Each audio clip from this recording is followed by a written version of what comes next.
I would say it's complicated. There we go.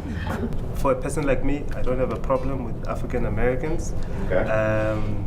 Some people might, but I think the challenge comes with, it's not easy to say, but I would say sometimes African Americans come with unrevised stereotypes, American stereotypes, where you've learned a certain thing about Africa, and then you come and you want to make your norm our norm in other people's countries.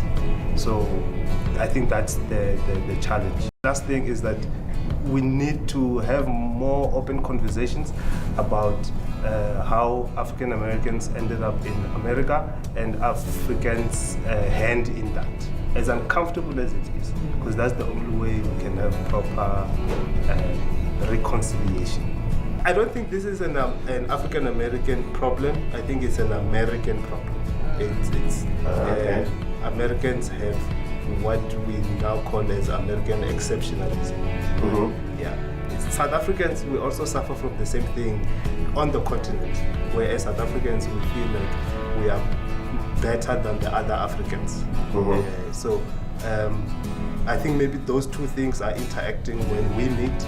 It's about who is better than the other person, where it's really not, it's not necessary. And our understanding comes from no education on Africa at all, like no education. So we really never, throughout our entire lives, get to a point to where we are like, we understand Africa. I would say to this one right here, that what was our education on Africa as a person growing up in America? Well, being the oldest probably in here, I could go back a little further than a lot of most of you guys.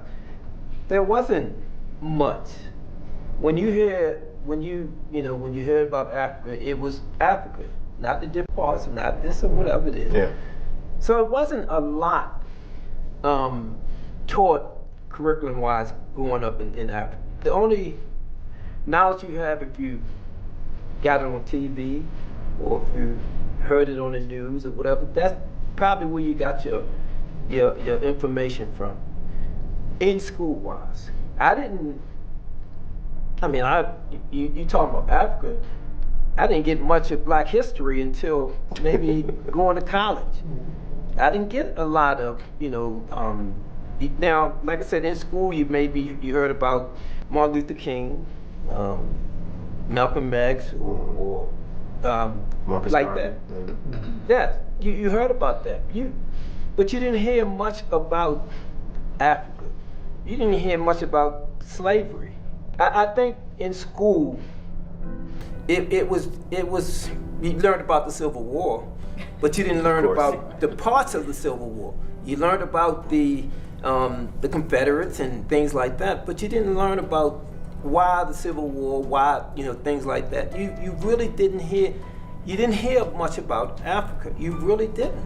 It wasn't in our history books, and I know it probably wasn't in our kid history books.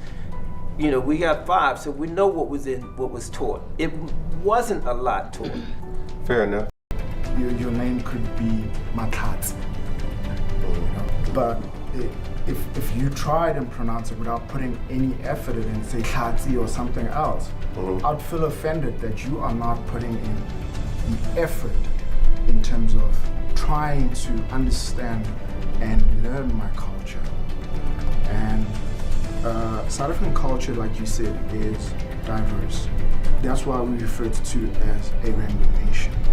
And now it's even broader because now we have not just Americans. We have people from Zim, we have people from Nigeria, we have people from Congo. We have most of Africa in South Africa. True. So the cultural clash is a lot, So that's why I'm saying it's easy to offend, but it's also easy to learn